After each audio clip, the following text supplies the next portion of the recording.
Break से पहले हम बात कर रहे थे ख्यालज़ादा जो कि 1999 में कराची शहर आ गए अपनी ज़िंदगी को बेहतर बनाने के लिए, लेकिन यहाँ पर आकर मज़ीद मुश्किलात में फंस गए। महंगाई है कि उससे कमर तोड़ रखी है, गुर्बत है कि जान नहीं छोड़ती। ख्यालज़ादा 10 से 12 घंटे रोज़ काम करते हैं, लेकिन ये बता रहे हैं कि घर में खाने पीने की अशियाई नहीं हो सकती। घर में 2 बेटियाँ हैं, बेगम साहिबा का साथ है जो कि हाउस वाइफ हैं। मिसेस ख्यालज़ादा से पूछते हैं कि रमज़ानुल मुबारक इनके शौहर की कलील आमदनी के साथ कैसा हो गया है और ज़िंदगी को ये आगे कैसे लेकर चलेंगी।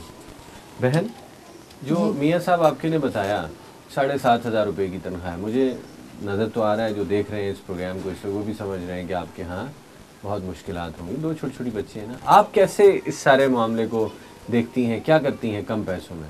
बस अल्लाह पूरा करता है बस। 2-2.5 हज़ार रुपया तो आपका मुझे जो नज़र आ रहा है मकान का किराया लग गया ना। हाँ। बाकी जो 4, 4.5, 5 हज़ार भी अगर बचता है वो टाइम भी भाई लगा ले, तो फिर उसका क्या करती हैं आप? कैसे चलाती हैं उससे घर? बस थोड़ा थोड़ा चलाते हैं, कभी किस्त से लाते हैं, कभी किस्त से पैसे लाते हैं। 1800 तो भाई जो है वो लगा देता है अपने किराए पे, है ना? हाँ। उसी 4,500 रुपये में तो फिर ये कह रहा है वहाँ खाना भी खाता हूँ। हाँ, होटल में खाना खाते हैं। तो आपके हिस्से 2-2.5 हज़ार रुपये आते होंगे महीने? हाँ, 2-2.5 हज़ार रुपये। तो ये दोनों बच्चियाँ जो हैं इनके साथ गुजारा हो जाता है? इनके दूध का खर्च भी मैं देख रहा हूँ, बोतल में दूध पीती हैं बच्चियाँ। नहीं होता है, लेकिन कभी किस्त से कर्ज लेते हैं, कभी किस्त से। इतनी तंगी में दिल घबरा जाता होगा? हाँ, दिल तो घबरा जाता है, लेकिन फिर हम ये तंगी भी हट जाएगी। रमज़ान का मुबारक महीना शुरू हो गया ना, तो हमारे यहाँ तो बहुत एहतमाम होता है खाने पीने का, पकवान होते हैं, बड़ा बेहतरीन सिलसिला होता है। आपके यहाँ क्या चल रहा है आजकल? खुराक जो है बच्चों की या आपकी, आपके मियाँ की पूरी हो जाती है? इतना खाना होता है घर में? कभी पूरा हो जाता है, कभी नहीं पूरा हो जाता है। रमज़ान शरीफ में भी ऐसे ही होता है? नहीं, रमज़ान शरीफ में बस अल्लाह ही पूरा करता है। तो कोई हुनर है हाथ में, कोई सिलाई कढ़ाई का, कोई सीने परोने का? बस ये कढ़ाई करता हूँ। ये जैसे आपकी चादर कड़ी हुई है, ये खुद करती हैं? हाँ। बहन, अगर आपके पास यानी कढ़ाई का कोई सामान हो, कपड़ा आपको दे दिया जाए, तो आप कारोबार कर लेंगी घर? काम बस घर के अंदर करेंगे, 5-6 हज़ार रुपये कमाएंगे तो दुकानदार को भी देंगे, अपने बच्चों को भी पढ़ाएंगे। यानी अगर आपका ये कढ़ाई का सिलसिला शुरू हो गया तो आप बच्चों को पढ़ा लेंगे? जी। ईद के लिए क्या तैयारी है घर में? ईद के लिए अभी तो कुछ तैयारी नहीं है।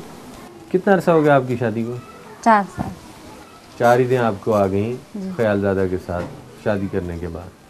क्या एहतमाम होता है आमतौर पे? कपड़े वपड़े, चूड़ियाँ, एहतमाम होता है घर में? हाँ, ईद को कभी लेते हैं, कभी नहीं लेते। इस ईद की क्या तैयारी है? इस ईद के तब कुछ तैयारी भी नहीं की।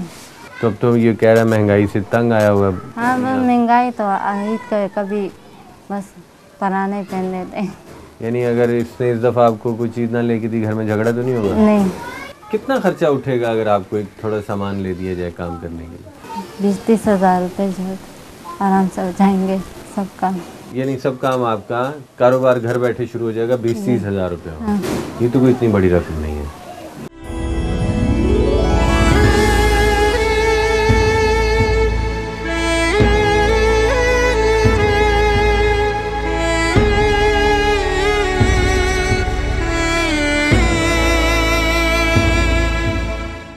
ख्यालज़ादा बहन पर्दा करती हैं, ये बाहर तो जा नहीं सकेंगी, लेकिन कह रही हैं कि मैं कढ़ाई का काम जानती हूँ। और कैसे करोगे ये अगर कढ़ाई का काम करें? ये अगर हमारे पास 20-30 हज़ार रुपये अगर आ जाएं तो हम इनका कढ़ाई का काम करवा सकते हैं। ये बोलती है बाज़ वक़्त मेरे को कि कोई कढ़ाई मढ़ाई का कुछ करवाएं, तो मेरे पास पैसे होते नहीं हैं। मैं चाहता हूँ कि कोई 20-30 हज़ार रुपये हो जाए तो इनको कढ़ाई का काम करवा के जो भी ये बनाएंगी तो फिर मैं कहीं दुकानों में जाके देता रहूँगा, तो उससे थोड़े बहुत होंगे, ताकि कल कोई हम जैसे हमारे बच्चे, अभी हम लोगों ने नहीं पढ़ा, हम नहीं चाहते कि हमारे बच्चे भी नहीं पढ़े, तो बच्चे भी अगर इससे कोई 5-6 हज़ार रुपये आएंगे तो बच्चों को पढ़ाई बोलती हैं कि पढ़ाई हो जाए उन दोनों की। वो बहन बता रही थी, लेकिन चूँकि उर्दू ज़्यादा नहीं बात कर सकती उर्दू में, इसलिए मैं समझता हूँ उनकी मजबूरी। लेकिन कहती हैं ये कि बच्चों के तालीम के लिए पैसे जमा कर लो और कुछ इस तरह इसरार करती हैं? हाँ, बाज़ वक़्त तो लड़ाई झगड़े हो जाते हैं, बोलते हैं कि मैं बच्ची की पढ़ाई के लिए पैसे। कैसे देखते हो इस सख्ती के आलम को और इस मुबारक महीने में? बस मैं कोशिश में अपनी पूरी करता हूँ, जो भी अल्लाह मियाँ देता है मैं बोलता हूँ। कभी हो जाता है हमारे से भी, जितना हो सकता है हम कर देते हैं, हम करते रहते हैं जो भी हो जाता है हमारे पास। नहीं, लेकिन क्या मन क्या चाहता है? अच्छा पकवान कोई ये थोड़ा मन चाहता है, लेकिन क्या करें, हमारी मजबूरी है। गोश्त की डिश के बगैर खाना नहीं हाँ, वो होता। तो बिल्कुल बड़ा एहतमाम होता है ना आप लोगों के यहाँ, दस्तरखान बड़ा होता है। बिल्कुल बिल्कुल हमारे बहुत होता है, लेकिन हम मजबूर है, हमारे नहीं होता। ईद का कोई सोचा है कि बच्चों की, बेगम साहिबा की ईद कैसे करवाऊंगा? तो कुछ नहीं सोचा अभी, इंशाल्लाह सोचेंगे अभी जो आगे जो तनख्वाह होगी तो। अच्छा, हम क्या कर सकते हैं? हमारे नाज़रीन जो इस वक्त तुम्हें देख रहे हैं, इस ख़ानदान के सारे मामलात को, कलील आमदनी में जैसे आप लोग फंस गए हैं, आपके लिए क्या किया जा सकता है कि ज़िंदगी बेहतर हो जाए? मुझे अगर 80-90 हज़ार रुपये अगर दे दिए जाएँ तो उसमें या कोई काम स्टार्ट कर दूँ, या कोई रक्षा दे दें तो उसमें कुछ ना कुछ काम वाम स्टार्ट कर सकता हूँ। यानी एक सरमाया है 80-90 हज़ार रुपया अगर हो जाए तो कोई काम कर लो। काम वाम कर लूँगा मैं खुद। समझते हो कि ज़िंदगी बेहतर हो जाएगी, आमदनी ज़्यादा हो जाएगी? अल्लाह से तवक्को तो है, इंशाल्लाह हो जाएगी। उससे अगर कोशिश अपनी करेंगे जो भी है। और बेगम साहिबा जो हैं उनको सिर्फ 20-25 हज़ार रुपये चाहिए कढ़ाई का काम। जी जी। ये तो कोई इतनी बड़ी बात नहीं है।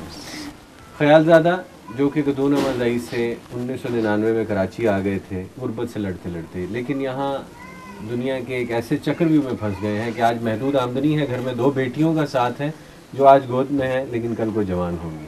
तालीम ना बेगम साहिबा के पास है ना इसके पास है। ये चाहता है कि अपनी आने वाली नस्लों को तालीम के ज़ेवर से आरास्ता करे, लेकिन घर में पैसे की बहुत शदीद कमी है।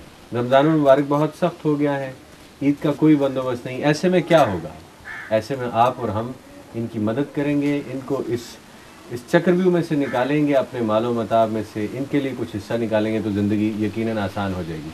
इस वक्त टेलीविज़न स्क्रीन पर ख्यालज़ादा का मोबाइल नंबर और उनका बैंक अकाउंट नंबर है। दुनिया भर में हमारे वो नाजरीन जो एक नेकी के इस प्लेटफॉर्म से अपने मुसलमान बहन भाइयों की रमज़ान मुबारक में मदद करते हैं, उनसे दरख्वास्त है कि ये वो लोग हैं जो किसी के सामने हाथ नहीं फैलाते। 6-7 हज़ार रुपये की आमदनी में अपनी ज़िंदगी को बदतरीन तरीके के साथ काट रहे हैं। इनकी मदद कीजिए, इनका ख्याल कीजिए, क्योंकि ये किसी के सामने हाथ नहीं फैलाते, किसी की जेब नहीं काट सकते, किसी का गला काट कर अपने बच्चों के लिए पैसा इकट्ठा नहीं कर सकते।